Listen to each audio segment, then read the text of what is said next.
You are listening to The Overwhelmed Brain. Today's episode is brought to you by Casper. Go to casper.com/brain and get $50 off your order. Make sure to use the promo code BRAIN when checking out to get the discount. Oh, a good night's sleep. Who'd want that? Are you annoyed by affirmations? Are you tired of that same old, rehashed personal growth advice that all seems to boil down to, think positively and all your problems will go away? If affirmations feel like lies and positive thinking feels like denial, then I want you to get ready. The Overwhelmed Brain is here to help you create the life you want now.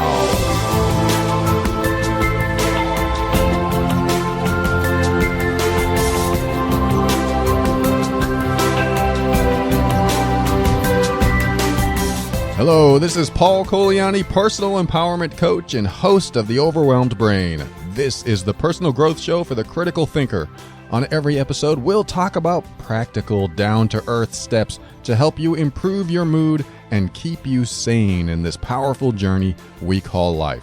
I want to help you bridge the gap between your emotions and reason, causing you to discover why you do the things you do and what you can do to reach higher levels of happiness and lower levels of stress and overwhelm. Everything I talk about on this show should not be mistaken for actual medical advice or treatment and is intended to be for informational and educational purposes only. Always consult a physician before making any changes to your medical treatment. What you'll find here is an increase in your emotional intelligence, a strengthening of your self-worth and self-esteem, the motivation to be your authentic self, and the forward momentum to help you learn, heal, grow, and evolve. All right, the first thing I want to talk about is an email that I received who the email writer told me, don't use this on the air. So I'm not going to use the email on the air, but I am going to use the general subject matter regarding what that email was about, which is making decisions or making a commitment or asking yourself, how do I know the right decision to make? How do I know what my heart wants? And here's a big one. What happens if I make the wrong decision? And how about this? How can I commit to a decision when I'm just not sure? How do I know which path to take? I'm not sure, especially because I don't know what my heart wants. Or what if I'm wrong? You know, all of these questions can come up in life, in any circumstance that happens to you, in relationships, in career, in just being in the supermarket. You know, it's like, what if I get this watermelon and I only use half of it? The other half will rot. It's a big waste. If you have those kind of dilemmas, well, this segment's for you. And of course, the bigger issues in life, like, should I get married? Should we have kids? Should I take this job in Alaska or Siberia or wherever you maybe do or don't want to be? Nothing against Siberia or Alaska. But if you're living in Florida, that might not sound appealing. So these are the dilemmas in life that we have to face almost every day, right? Like, oh, maybe I should eat eggs for breakfast or pancakes or something else. And some people have problem making these choices. So whether they're minor choices or major life choices, there is a path to making choices, to committing to a decision where you eventually become comfortable doing it. Because that's the idea, right? Is to get comfortable making decisions so that you're not stuck stagnating, if that's a word. You're not stuck in speculation mode, thinking, well, should I do this? Shouldn't I? What should I do next? I'm afraid to take that path because that path might lead to something I don't want. There's not enough time in life to always think along those lines. And I want to talk about that because life is all about choice. Every second of the day is practically you're making choices. And if you aren't aware of the choices you're making, it's because they got easier and easier over time. Why? Because you made choices. And the more you make choices, the easier it becomes. What we tend to do is blow up the idea that making some choices is harder than others. And it is true. I mean, some choices are harder than others. But what are the choices that hold you back when you don't make them and keep you in stagnation. We want to get out of that rut of indecision. And one of the reasons you may be in indecision is because you focus on the consequences of the decisions that you make. And one of the things I like to teach is that when you have a big decision, or any decision really, but anything that you're contemplating, anything that you're speculating, when the moment of decision comes up, I prefer you focus on what you want today, here and now, instead of what will happen if I make this decision. This doesn't work with every single thing in the world, because sometimes the here and now is an impulse decision that might lead to something bad down the road. But for the most part, when we focus on consequence, a lot of the times we make stuff up. We think, if I do this, then this exact thing will happen. And that is what I call making it up. And this is really handy when it comes to honoring your personal boundaries. When you're honoring your personal boundaries, I truly believe that 99.9% of the time, you focus on here and now and what you want. And because if you focus on the consequences, you'll probably have a harder time honoring yourself, honoring your boundaries. The 0.1% of the time that you should focus on the consequences is when you're dealing with someone who might be abusive or violent. That is certainly a moment where you want to think, well, if I honor myself, am I going to get hurt? I mean, badly hurt. Or is someone I love going to get hurt? Yes, you pick your battles wisely. But when it comes to anything outside of like honoring your personal boundaries and you're just making regular life choices, like, should I date this person? Should I take this job?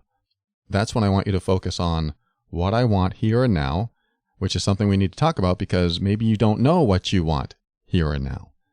So how do you know what you want here and now? I think one of the first things is to focus on the bigger picture.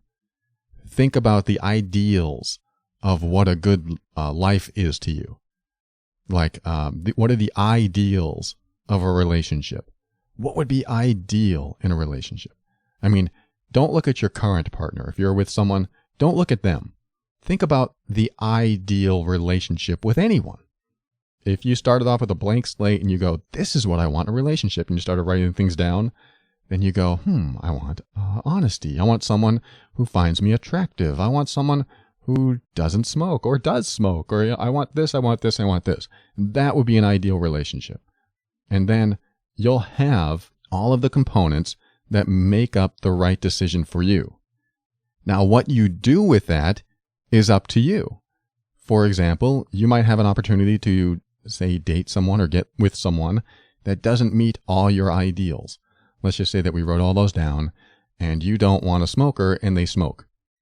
Do you have room enough in your perfect scenario of a relationship to allow a smoker? Or do you know in your heart that it's going to bother you every time they smoke around you, or even not around you? Even they respect you and they smoke outside, and then they come in and they smell like smoke. Is that going to bother you? Because if it is, then you'll probably never be fully happy because the relationship doesn't meet your ideals. So I think listing your ideals for what you want in a particular situation is a great way to make decisions. So if you're looking at your life and you see some of your ideals aren't there, you probably know what decision to make. Now it's just a matter of making that decision, taking the step, if you want to. Some people will say, well, 51% of the time I'm happy, so I can live with the 49% that I'm not happy. Personally, those numbers aren't good enough for me. I think 95% and higher for me is more of something that I want in my life. If it's more half and half than that, then I'm seeing many ideals that aren't being met. I mean, you can call them values. I talk about values a lot on this show, but looking at them as ideal, like what is ideal, is a great way to just understand how you know what decision to make. Actually making the decision, yes, that's the next step and the big challenge. Because a lot of people focus on, like I said, the consequences. If I make this decision, then this consequence might happen. So the question after that is, am I making it up? Do I absolutely know for sure that that's the consequence that'll happen? And some people might say, yes, I know that'll happen. Where I would respond, well, when I made a choice where I knew I was going to get punched in the face, when I stood up to my stepfather that one day and he didn't punch me in the face, suddenly I had a new reality, a shift in perspective. Suddenly I realized that, what I thought was going to happen didn't happen. So what does that mean? Does that mean I'm carrying around false beliefs? Yes. You are likely carrying around false beliefs, especially if you're someone who can't make decisions efficiently, expediently, and just be the person who says, let's do this. Just be that person. It takes time to get to that place, to build that confidence inside of you, to be able to decide pretty quickly. But how do you do that? How do you get to that place where you're more confident and that you can make decisions faster? Well, here's the tough part. You actually have to make decisions in order to get good at making decisions. And what does that mean? That means that the only way to learn what decisions are right or wrong is by deciding to do something to find out if it's right or wrong. This is one of those you can't gain knowledge without signing up for the lesson type things. If you don't sign up and learn what it takes to make a right decision, and instead choose not to make any decision and sit in stagnation and hope things work out or hope that you get some sort of revelation somewhere down the road, if you choose not to do anything, not to decide, and never sign up, then you never learn the lesson. You never learn what you want in life. You never learn what you don't want in life because you haven't made the choice that led to a consequence to learn from that consequence that shows you what you want or don't want, if that makes sense. It's not going to happen because you don't sign up. And until then, until you sign up, it's all guessing. Guessing is speculation. Speculation is stagnation. Spending months or years speculating can be one of the biggest wastes of time. It's the epitome of inaction, and you go nowhere fast. And then you wonder why you can't make decisions or trust your instinct. Because you never test them. If you don't test your decisions, you can't trust your decisions. If you never put it out there and just go for it, you never learn from it. And why is that? Why don't you go for it? Because there's fear. And it's the fear of the consequence. Now we're back to consequence. So let me tell you a story. I never tell stories on the show. So when I was in my late 20s, early 30s, and I was looking for work, I was looking on all the job boards, and I would see a job, and I'd be like, hey, I could probably qualify for that. But then this fear would kick in.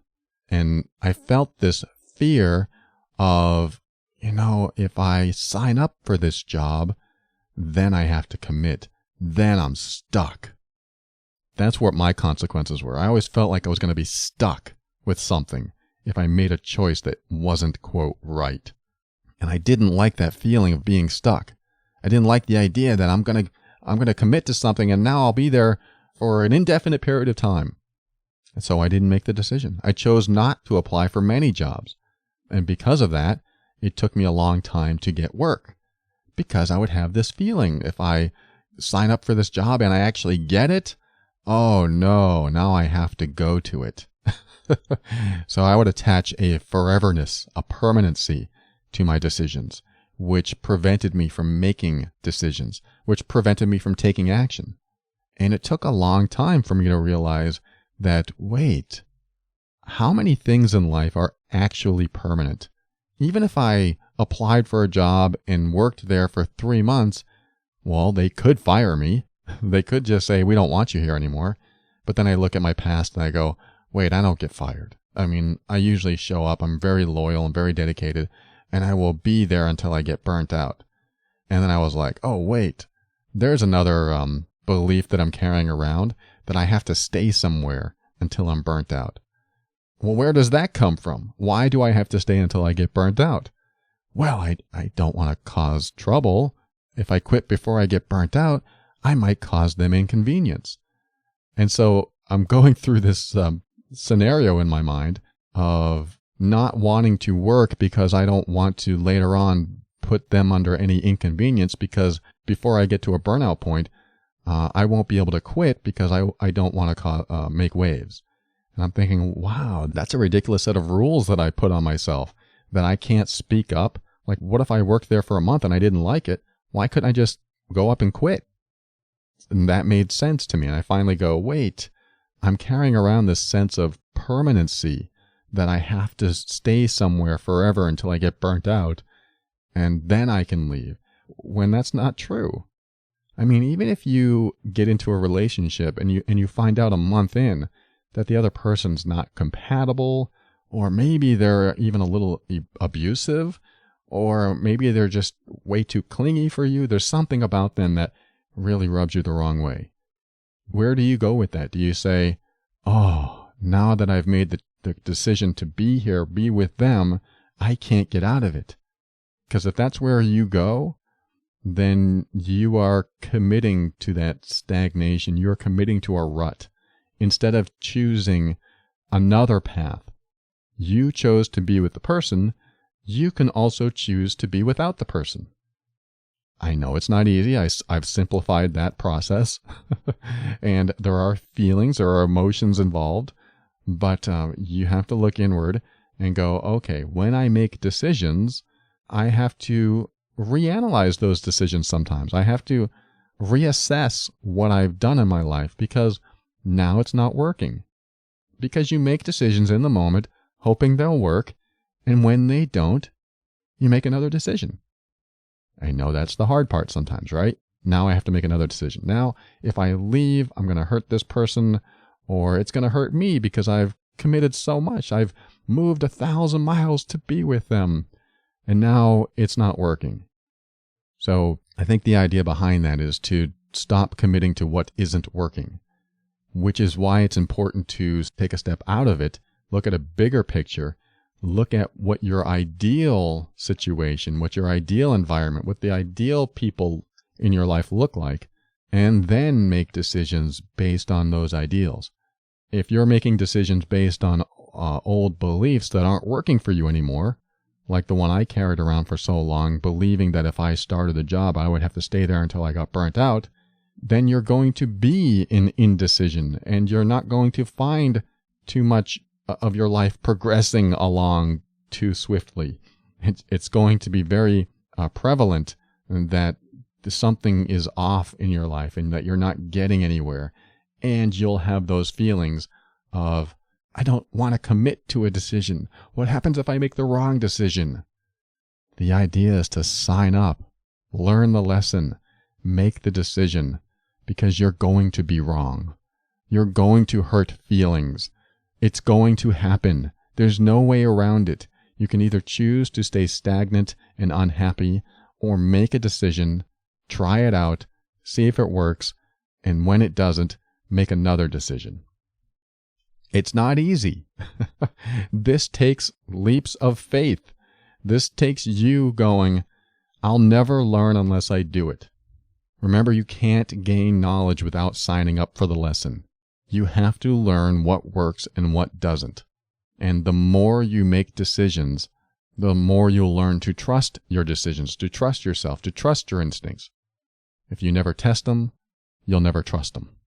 Which reminds me of another time in my life, in my early 20s, when I got pretty good at installing car stereos, because I was kind of an audiophile back in the day, and I would love to hear good quality sound out of my car, so I learned how to install car stereos, and I would run wires under the carpet and through the side panels to the back to the speakers and amplifiers and things like that, and I really got into it, and I was thinking, hey, maybe I could turn this into a business.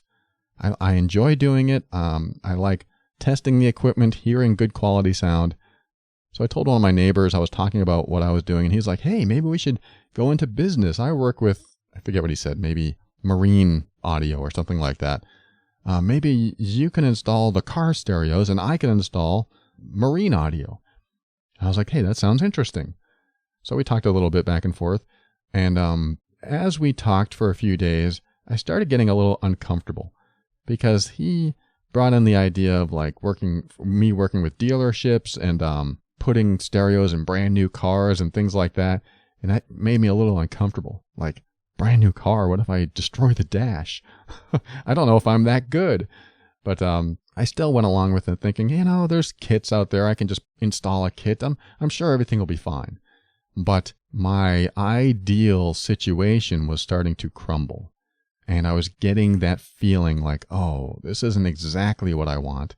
But my conflict was, but it's car stereos and I enjoy doing that, so it'll probably be great. But if I were to take a step out of that picture and look at my ideal situation, it no longer matched. So there I was getting more and more uncomfortable day after day that we were talking. And I just started getting into the very first leap into the business. And I decided that I needed to back out. And there I was, and I had to tell him, look, I need to back out. I don't feel comfortable about this. And he was surprised and like, what? We had all this stuff getting ready to go, and now you're backing out? And it was so hard for me to do that because at that time, I hated confronting people. I hated being honest, that I knew someone would be upset if I was honest. And so it was very hard for me to face that and do it. But I was able to get out of that, back out of it, and chose not to take that career path. And I was so grateful I did. So my whole point behind that was I made the decision because I thought it was the right one. And then things changed. And my personality is to commit to my decisions, to be loyal, to be a man of integrity. So I showed up time after time talking about it, continuing to go in that direction. And then I found out that it was no longer ideal. Things were shifting for me. And now I had a conflict in myself of, boy, I'm a man of my word, and here I am going against my word. That's because I measured it against those ideals, and that's what I want you to do too. I want you to measure your decisions against your ideals, because when they don't match, you might need to make another decision. You can't do that with everything in life. I mean, once you climb the mountain, you have to get back down. So if you can't change your mind going, oh, why did I climb this mountain? I'm going to get off this mountain. No, you sort of have to get back down now. So you got to reclimb it, except going down instead of up. But, that just happens. Sometimes that happens. But for the most part, most decisions aren't permanent. You can look at your ideals and decide whether they're going to be permanent or not. So for the person who wrote the letter, where I didn't mention any particular subject matter, didn't talk about any specifics from your letter, I hope this helps you. And I hope anyone listening can get to a place where deciding isn't such a challenge, because the more you decide, the more you learn, and the faster your decision making gets.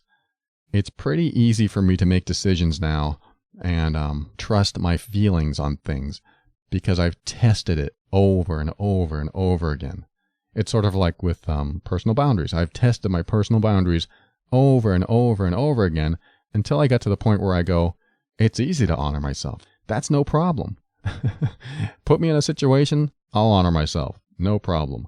Because I've tested it. And quite frankly, I've lived through every situation. And what I thought was going to happen didn't happen.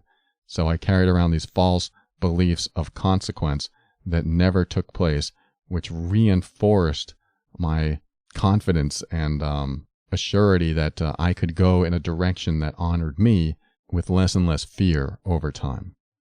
Hope this helps. If you're having trouble with decision making, committing, or breaking commitments even, sometimes you need to break a commitment because the ideals have shifted, because they've changed, because they aren't matching up, or because they weren't as you expected. Can't do it with everything, but I bet you can do it with most things in your life.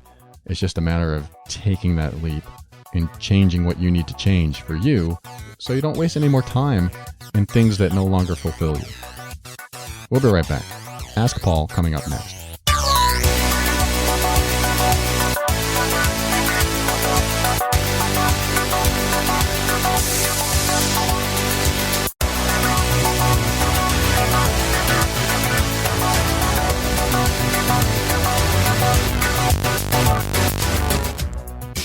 are getting sleepy.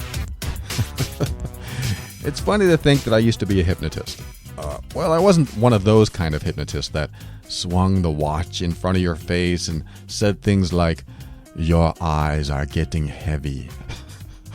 But don't get tired just yet, because before you do, I want to tell you about Casper mattresses. If you haven't heard about Casper yet, then maybe you're already getting a good night's sleep, right? Otherwise, you likely would have already searched for a comfortable and affordable mattress. I don't know about you, but when I search online for a mattress, I don't type in the search bar, "Where can I buy the most expensive mattress available?"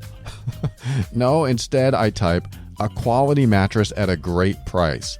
And when I do that, I find Casper.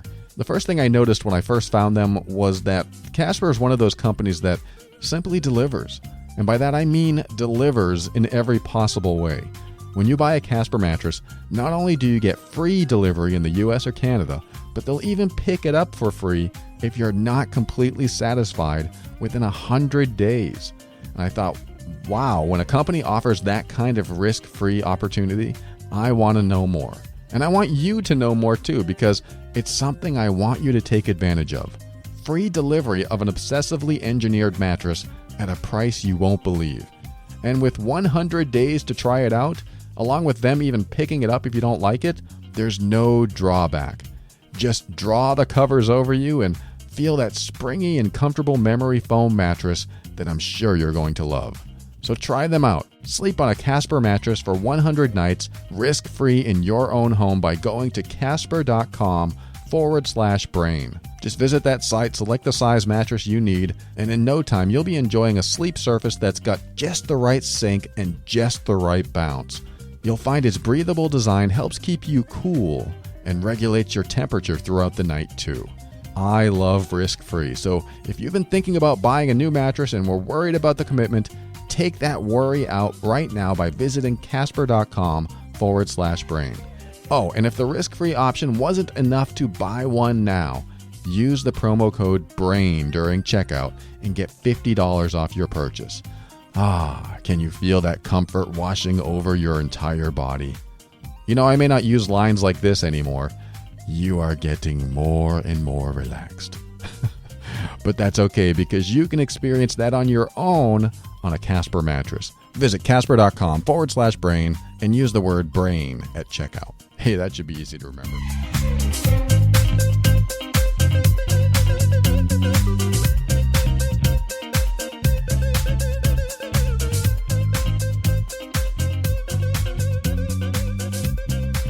All right, a blast from the past with that disco music.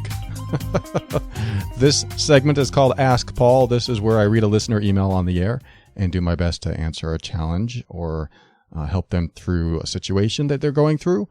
This letter is from someone I'm going to call, I haven't used Barry yet. I'm going to call you Barry. Barry says, "I wanted to reach out and say a huge thank you to you. Ever since I discovered your podcast, I've been listening intently. I had an epiphany when I first heard you sign off. I have been stuck for a while with work and relationship issues, and all, I think, connected to having had major medical dependencies and multiple medical procedures going back at least 20 years. I've been trying to make sense of my story whilst trying to keep pace with my career, my peers, and my opportunities, but it really became too much around 2 years ago when I collapsed. It didn't stop me for long, and I've continued to push on. I even found love last year, but it was complicated. Isn't it always, he says, and I worked in a role that wasn't good for me. The following year, recovering from surgery, leaving my job, and nursing a broken heart because the woman I fell in love with got engaged to someone else. I haven't listened to all of your podcasts yet, but I wonder if there is one around long-term medical challenges and how we just push on and act all stoic. At the same time, not realizing there's a ticking time bomb psychologically. If you can think of one, please let me know the date and the title so I can find it. I've just purchased and downloaded the Stop Self-Sabotage workbook on your website, so I'm looking forward to doing that. And once again, I think you've arrived at my life at just the right time, and your voice and guidance are having a profound impact. Thank you again, Barry. All right, Barry, thank you so much for sharing that. Thank you for your words about the show, and I'm glad it has helped you at this time. So your question is one of those ultra, almost along the lines of what is the meaning of life questions. And the reason I say that is because when you've been dealt a bad hand in life, when everything goes wrong and then more goes wrong and then more goes wrong, what do you do about it? How do you handle it? Where do you go emotionally with it? I mean, there's a point where you just can't take it anymore and you don't know how much more you can take. And so that's why I say it's like asking, what is the meaning of life? What is the purpose of existence? How do you answer it? It's a challenge, and it's been a challenge for me to answer things like that. I did address chronic pain in an episode called The Pain of Chronic Pain. And if you look that up, if you go to my website, theoverwhelmedbrain.com, in the search field, just type in chronic pain, it'll come right up. So if you haven't heard that yet, that might help. And there's a good message in there, I think. But I'm going to address this. I'm going to address this high level, what is the meaning of life question, because it is so important. And there are people out there, including yourself, that are dealing with bad hand after bad hand, after bad luck, after disaster. I mean, I talked about similar things in the crisis episode I had a week or two ago, where, you're in crisis. What do you do? And so I think that's also a good reference. So look up crisis in the search field for that as well. But let's talk about this. Let's talk about when you get into a situation in life where nothing is working out and everything keeps going downhill in a downward spiral. And this could be associated to a number of things. It could be life events. It could be people that you've lost in life, relationships that you've lost, jobs that you've lost. Very similar to that crisis episode. But I want to mention what you referenced, which is chronic pain, chronic illness, and recurring pain, recurring illness. What do you do with it? And it is a hard question to answer because I'm in a position where I am no longer in chronic pain. So to answer your question would almost be like me telling you how to raise your kids because I don't have kids.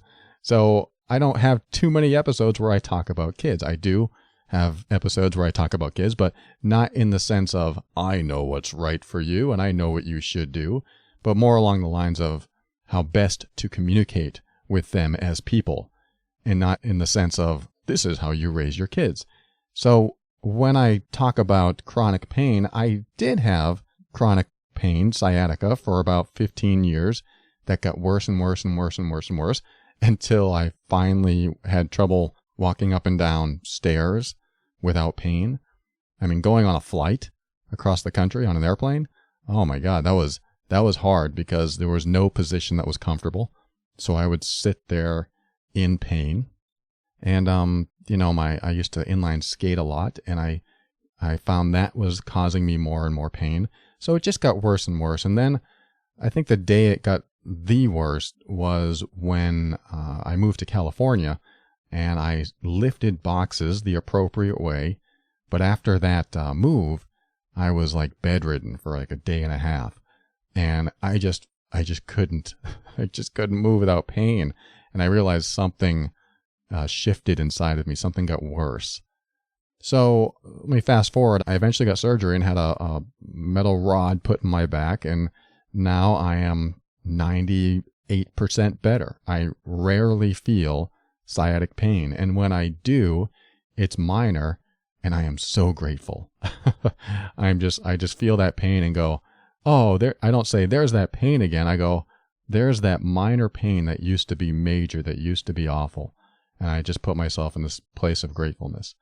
So that's where I am with chronic pain today, is that I got through it. Does that matter to you? Probably not. Do you care? Probably not. Or maybe you do. But I'm going to give you my perspective while I was in chronic pain, which is this. I actually have 3 things. I made myself a little bullet list I want to talk to you about. One of them is peace and suffering are defined in what you know you can control and what you know you can't. The trick is the acceptance of what is and what will never be. Now, that didn't make sense, or if it did, or if you want me to expound on it, I'm going to do it right now. Peace and suffering are defined in what you know you can control and what you know you can't. That means there's a point when I got in pain that was so bad that no matter what I did, and I did stretching exercises, I did yoga, I did all kinds of things to try to get out of the pain. There was a point where the pain didn't go away anymore. And I finally said, there's nothing I can do about it. I cannot control this pain anymore. And when I did that, my suffering stopped.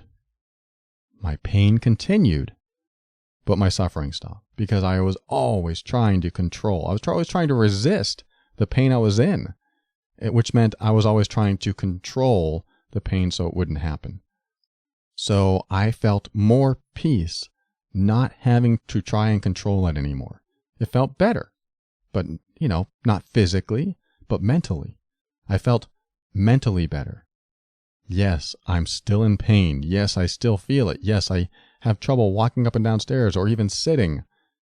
But mentally, I came to a better place because I stopped resisting it and realized I couldn't control it anymore. And so it was a place of acceptance. I accepted that I could not control it anymore. It's a concept they teach in AA, Alcoholics Anonymous. What is it? You surrender to the control. It's the, I think it's a serenity prayer. I think that's what it's called. Alcoholics Anonymous. Let me look it up. I don't want to misquote it here. All right. The serenity prayer says, God grant me the serenity to accept the things I cannot change, the courage to change the things I can, and the wisdom to know the difference. And it goes on from there, but that's pretty much where I came to an acceptance of, knowing that I can't change it. So that brought me some peace. So that's my first thing. The second thing is, what you express gets an opportunity to get released. And what you don't express festers. So what does that mean? That means that whatever emotional attachment that you have to the chronic pain that you're in, if that stays inside you without being expressed, then it will continue to fester and add to your misery. And that's not fun. And when you have anger, I reached a place where I hated my body. I hated what my body was doing to me. I also had sadness. I had deep sadness that I was in this pain and that I couldn't do anything without feeling it.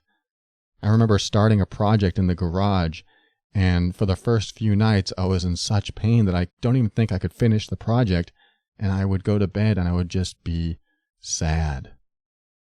And I finally was able to express that, this is when I was married, to my wife and saying, I just feel so sad. I start these projects and I can't even do what I love to do anymore. And I just expressed that, even though I felt vulnerable and I felt small, like a child, and nothing against children. I'm just saying, when you're a child, you feel like you can't handle what the world is throwing at you. You just feel overwhelmed. So I don't know if I was crying, but I just felt so sad. And I finally expressed it to my wife, and that really helped. It didn't mean I could just get up and be out of pain and go finish my projects. It just meant that the emotional challenge that I had was no longer part of the overall misery of what I was going through. So it's a matter of reaching a place where you sort of disconnect your emotional attachment from the pain itself, from the physical pain. Because those can be two separate things. I talked a long time ago about, and you've heard this on many other shows, I'm sure, Viktor Frankl. I think it's called Man's Search for Meaning.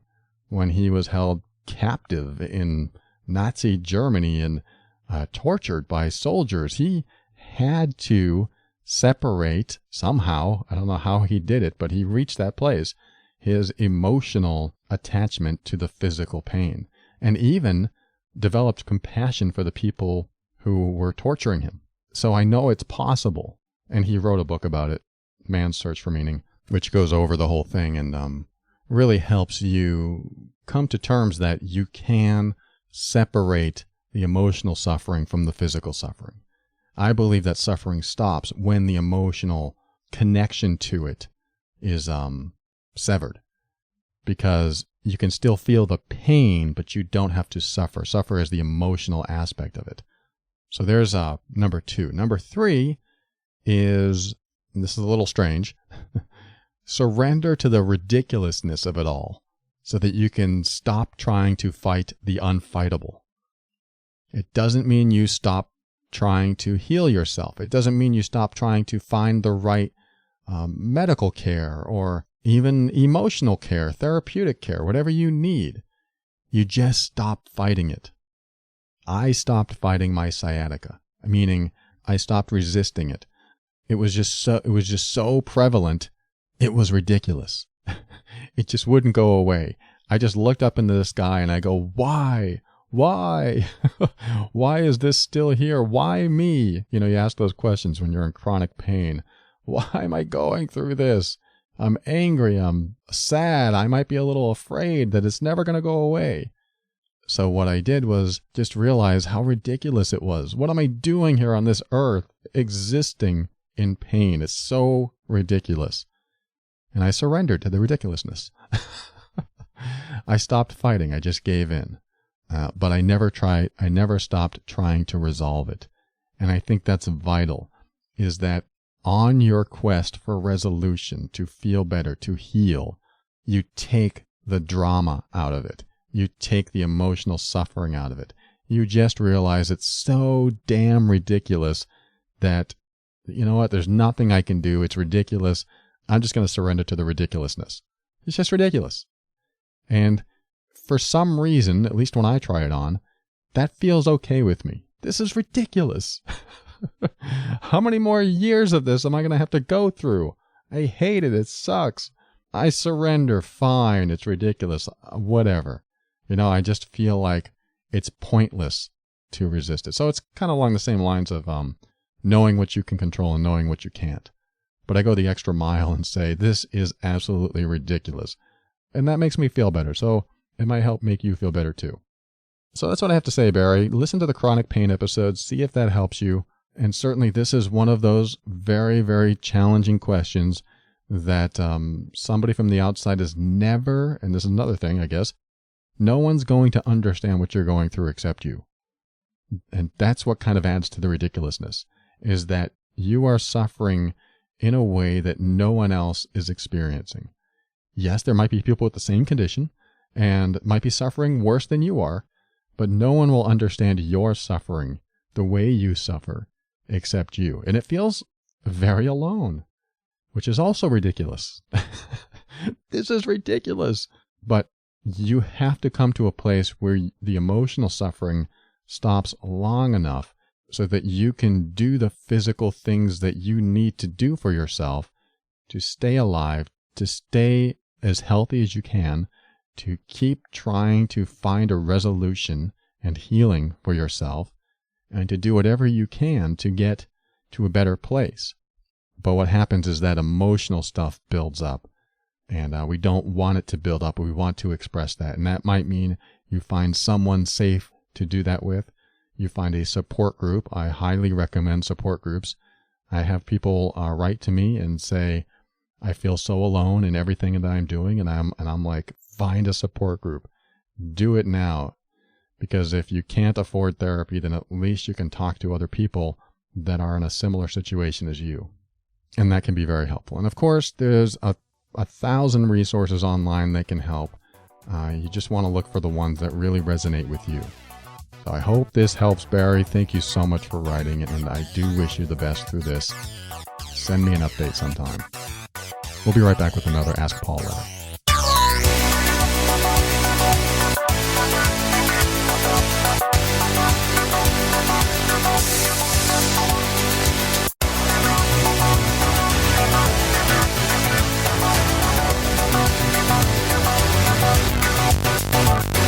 All right, we're back with another segment called Ask Paul, Part 2. I have a little extra time, so I'm going to read something to you. But before I do, I just realized from the last segment, Ask Paul Part 1, that not only do I have previous episodes on when everything goes wrong in life. I have one on the crisis mode I talked about, but I also have like a couple others I forgot about. And like one of them is just a couple weeks back from this recording, which is March 19th, 2017. One of them's called, well, the whole name of it is Overcoming General Unease When Nothing Works Out in Life and Questioning Trust in Relationships. That When Nothing Works Out in Life segment is very much similar to what I was talking about in the last segment, so that will be helpful. And the other one with the crisis mode, that's just last week, Surviving the Crisis. And let's see, anything else? Probably. Let's take a look. Bad Luck and Great Fortune. There's a bunch that were very recent around this topic, so go ahead and give a listen to anything around this date.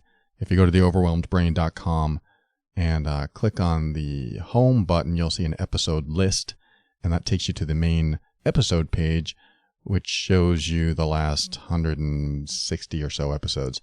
So check that out, and let me read you the next email. It's a short one, but it's an important one, and I'm going to call this person Sandy.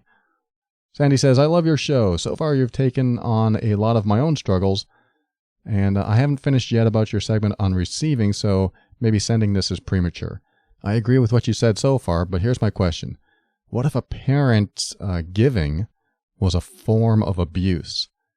I have a very hard time receiving because I soon learned as a child that I owed above and beyond what was given to me, and then I had to pay for it in shame. What an excellent question, because that is something that is rarely talked about. Because I'll tell people, just say thank you. When somebody gives you something, just say thank you. But what happens when it's attached to pain or abuse? This is very much similar to people having a hard time receiving love, because when they received it when they were younger and they were abused, then they had that poisonous cocktail of love and abuse. So now they equate love with abuse. And that's a terrible place to be, because love can be a wonderful thing and should not be associated with abuse. In fact, they are two different things. What our brain does is combine them. It anchors them to one another, so that when we think of abuse, we also think of love. Or when we think of love, we also think of abuse. Or in this case, when we think of receiving gifts, we equate it with abuse or pain or shame or something that doesn't allow us to receive gracefully or graciously. So what do we do with that? How do we get beyond that? Well, I think the first thing to remember and the first thing to focus on is that A, you are absolutely worthy of love, of gifts, of people's healthy attention on you, of people's healthy intentions for you. You are worthy of that. You must get to that point where you know you are worthy. But that's the challenge, right? Sometimes is that you feel like you're not worthy and you don't want to take something from someone. In this case, it might be a little different. Maybe you do feel you're worthy, but taking it means that shame comes along with it later. So here's the second part of this, which is, where are you attaching the pain, the abuse, or the shame? Do you attach it to the act of receiving, or do you attach it to the gift, or do you attach it to the person doing it? That is a distinction that needs to be made.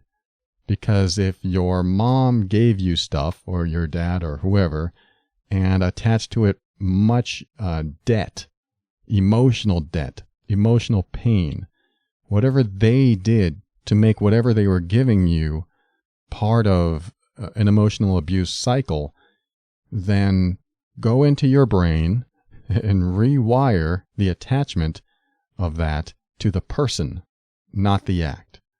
And I know that's another challenge. That's another difficulty. That's the kind of stuff that you can listen to 100 episodes of this show and still get to a point of, how do I get to that point? And this show is a very helpful portal to get you to that point of feeling worthy, and also detaching some of the emotional pain to some of the good stuff in life. It's like if you were sexually abused as a young person or even an older person, you might attach pain to sex or fear to sex, and then suddenly you don't enjoy sex. And that's just awful. That's an awful place to be. And so that's why I think it's so important to remember, yes, you are worthy. And yes, you absolutely have a right to enjoy gifts, to enjoy, in this example I just gave, sex, to enjoy love, to enjoy attention, to enjoy people's intention for you when they're healthy. So that's the third thing. How do you know they're healthy? It involves getting to a place of trust toward them, from them. You need to build your trust with people. So if you can just work on your line of thinking of attaching that pain and shame and abuse to a person and not the act itself, then you can start to wrap your mind around the idea of starting to trust other people. Because really, it probably comes down, for you, Sandy, to a matter of trusting the person, but not necessarily the act. Because I'm pretty sure that if you can think of someone that you trust absolutely, and they said, here, I would like to give you a gift. I mean, you might first jump into, oh, no, that's okay. I don't want to take anything from you. And that person said, it would make me so happy if you took this. I would love to see the smile on your face if you took this. You might still have reservations about taking it, but I think eventually you would take it, and eventually you would feel okay with it because that trusted person wouldn't hold it against you later. They wouldn't put you into an emotional debt where they seek some sort of reciprocation for that later. But you may feel completely opposite of that. Let me go that route. You may think, no, if I take it, then I just have this feeling that I'm going to have to owe it down the road no matter who it is. So I think the best way to start receiving without getting those feelings is to first take a leap of faith with people and receive in small ways. In fact, here's what you can do. I want you to go to a store where somebody has to open a door for you. And what I want you to do is, as you're walking toward the door, wait for someone to walk ahead of you. You might have to walk a little slow. And then when they get to that door, be right behind them so that they have to turn around. I mean, most people will do this. They'll turn around or at least hold the door for you.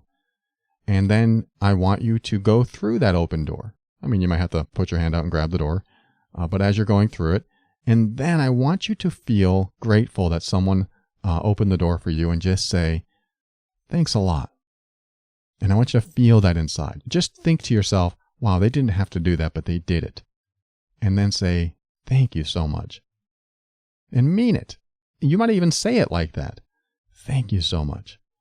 Because if you're having trouble receiving, what better way to do it in something that almost all of us do on a regular basis? Hold the door open for someone as we're going through it. And I want you to recognize that that is healthy receiving. And also notice that there's no expectation from the other person. This recognition has to start somewhere, and that's a great place to do it. I mean, there are other examples for sure, but that's a simple one that we can all kind of relate to. So do that. And then what'll happen is that you'll start recognizing what receiving feels like, and it will reinforce that receiving is safe. And I think once you get into that understanding of what receiving really is, which is accepting kindness from others, that is healthy giving and healthy receiving. But you will run into people that don't give healthily. They give with strings attached. And yes, you have to be aware of those people. Those are the kind of people that want something in return. They do exist. Hopefully not at the level that you've experienced where there was shame or abuse attached to it. But those people do exist, which is why it's important to understand who you're with and who you can trust. So here's what I want you to do with anything else beyond level 1 of receiving, which is having the door open for you and thanking the person that did it. to graduate from that to get to a place where you're comfortable receiving. I want you to practice giving in a healthy way. And it's funny that I talk about this because I've never had a problem with receiving. When somebody says, hey, can I get you dinner? I'll go, sure, that sounds great. Because I'm really happy that someone's buying me dinner. But at the same time, I'll be the first to do a healthy giving as well. I'll be the first to actually offer that sometimes. Hey, can I buy this dinner? And that's what I want you to do, is start giving in a healthy way, in a way that you would like to be given to, even though you might not want any giving because you have all these attachments to it. But I want you to feel what it's like to give, because that'll put you in the shoes of other givers and what it really feels like to give in a healthy way. And one of the best ways, I think, is when you're giving, for example, you buy someone lunch, a friend, family, is to ask the question, hey, do you mind if I get this? Now, what that does, it's a very permissive way to give. And it also has attached to it nothing at all. What it is that you get a good feeling when somebody asks that way. It doesn't feel like there's an attachment to it, at least when I say it. Hey, do you mind if I get this? You might come up with another person who's not good at receiving and say, no, don't get it for me. It's all right, I got it. But just go back inside, no, I'd really like to get this. Do you mind? And if they say, well, no, and then you go, great, thank you so much. I really had a good time and I just wanted to show you that I care. What you're doing is giving in the way that you'd want to be given to. Or at least if you're going to start practicing receiving, that's one way to put yourself in the other person's shoes to understand what it's like to give in a healthy way. That way, after you do that a few times, then you'll know it in others. You'll know a healthy giver in others, if that makes sense. Because when you're with someone who wants to give to you, you're going to sense its authenticity and where it comes from, if it's healthy intentions or not. Most of the time, if you have good friends, trustworthy family members, then you'll find healthy giving in those areas too. But start doing it yourself in a way that feels good to give. Hey, do you mind if I get this? Because what you're doing is really getting a feel for what it's like for the giver. That way, when you're on the receiving end one day and you hear that person, you're going to feel, oh, I remember what it was like to give and for the other person to receive. I'm going to now offer that gift to them. Because it's really what it is. When I receive something that's offered to me, I choose to trust that the person giving it to me wants to do it from their heart. And then when I receive it, it makes them feel good. And by doing that, it makes me feel good. And of course, I feel good getting whatever I'm getting. And I think that's a great place to be, but you do need to practice it yourself so that you know both sides of the equation. So I hope that helps you, Sandy. This could be a very deep topic for you, and there could be a lot more involved in this, like all the emotional attachments that you have. And if there is an abusive past, then it could go a lot deeper, and we might have to get into it in some other way. You might have to get past some self-worth issues. But again, you are absolutely worthy of receiving and being the person that people want to give to. And you might just have that hurdle first. And if that's the case, start listening to some older episodes on self-worth and self-esteem so you can get to that place. And then definitely start practicing giving in the way that you would like to be offered or given to. You may not want to be given to, you just may want to avoid that whole thing, but it's going to happen. I mean, this is life. People are helpful. People want to give. And there are some, quote, bad givers out there. But most of us, I think we give from our heart. And that's where I want you to be, is giving from your heart and also receiving from your heart as well. Hope this helps. Thanks for listening. We're going to end the show momentarily, and I'll tell you my closing words. Be right back after this.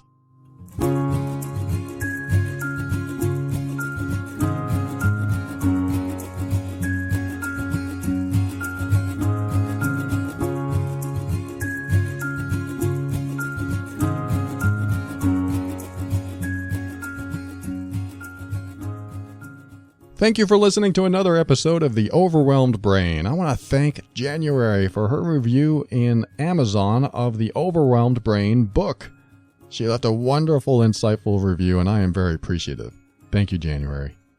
Hey, if you've left a review for the Overwhelmed Brain Personal Growth for Critical Thinkers book, then I want to know about it. Just write to me at paul@theoverwhelmedbrain.com and let me know, and I'll thank you on the air.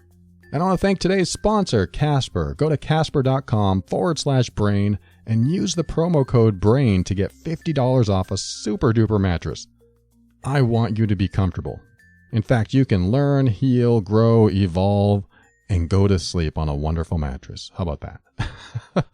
And I want to thank the members of the TOB Patron Program. In fact, if you're not a patron member yet, go to patron.theoverwhelmedbrain.com, and there is a complimentary episode that you can listen to. So if you haven't joined yet and you want to know what it's all about, there is an episode that I put on there as a complimentary episode. In fact, I think it's called something about complementary relationships. Let me take a look here.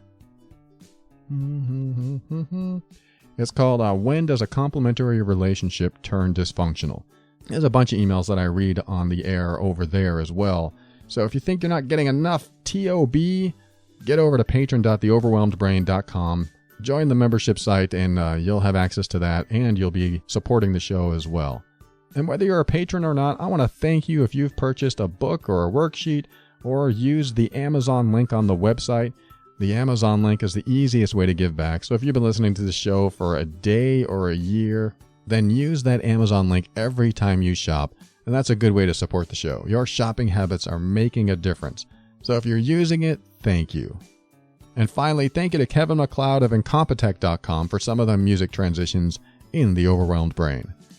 And I'm going to end this show with a little mind expansion process/exercise. I was talking to a client a couple days ago, and our entire session was really talking about expanding the self. How do you expand beyond yourself? How do you get beyond the realm of I? The ego I. When you say, I am a man, or I am a woman, or I am transgender, whatever you are, I am this, I am that. When we say I am anything, we limit ourselves in the walls of the box or label that we create when we say it. I mean, think about that. I am Paul. I am a man. I am blonde. I limit myself in those labels. Is that all I am? No, of course not. Am I anything else but a man? Of course. I am also a human being. Am I anything else but that? And as I ask that question, am I anything else but, I start expanding beyond my own definition of I.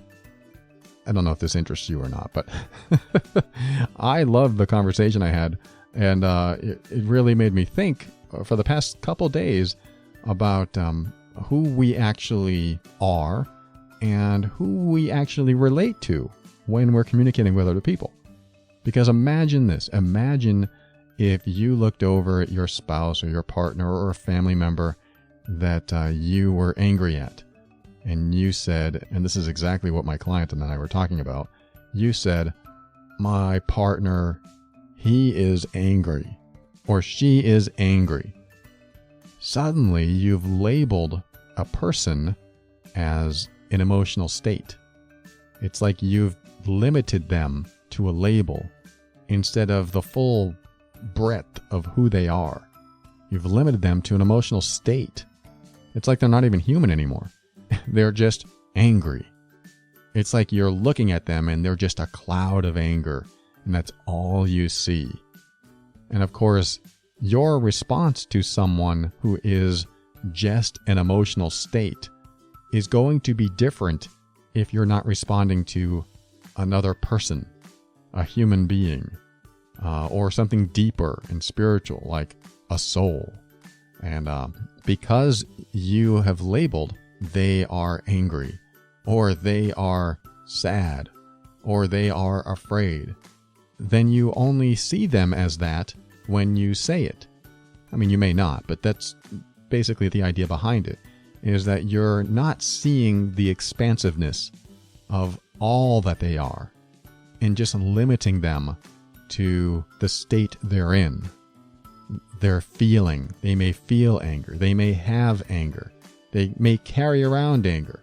And then they may carry around happiness. Or they may carry around all kinds of things. But to say that person is angry really limits the full spectrum of who they are. And so I'd like to thank my client. And I appreciate that talk because it is a mind-expanding exercise. And and what does that mean? Why is this important? I think it's important because when we talk to someone, and let's just say we're in an argument or we're upset with them, and we look over at them, and instead of saying that person is X, we can say that person is so much more than just X. That person is so much more than just anger. That person is so much more than just yelling at me. That person is so much more than hard-headed. And when we start to see that, our mind starts to expand a bit, especially when we apply it to ourselves. I am not only Paul. What else am I besides Paul? What more am I than Paul? Well, I'm a human being. Okay. What more am I than that? Well, I'm an animal. I'm a mammal. What more am I than that? And the idea is to keep expanding beyond what you are in thought so that we can stop labeling. Because eventually you're going to run out of words. You're going to run out of labels. And you might find yourself in a space that has no words and no labels. And then suddenly your mind expands.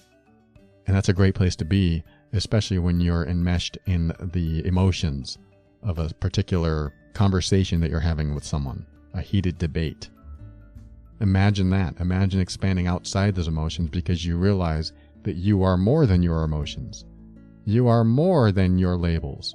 They are more than their emotions. They are more than their labels. What happens typically is we get into trigger mode. I am triggered, therefore I am angry. When we're triggered, then we bring out the labels. So if we can think beyond the labels when we're triggered, that's when things get interesting. That's when we can step outside of ourselves and look at things from a unique perspective. Have you ever heard the term perceptual positions? It's when you think about something that happened to you in the past.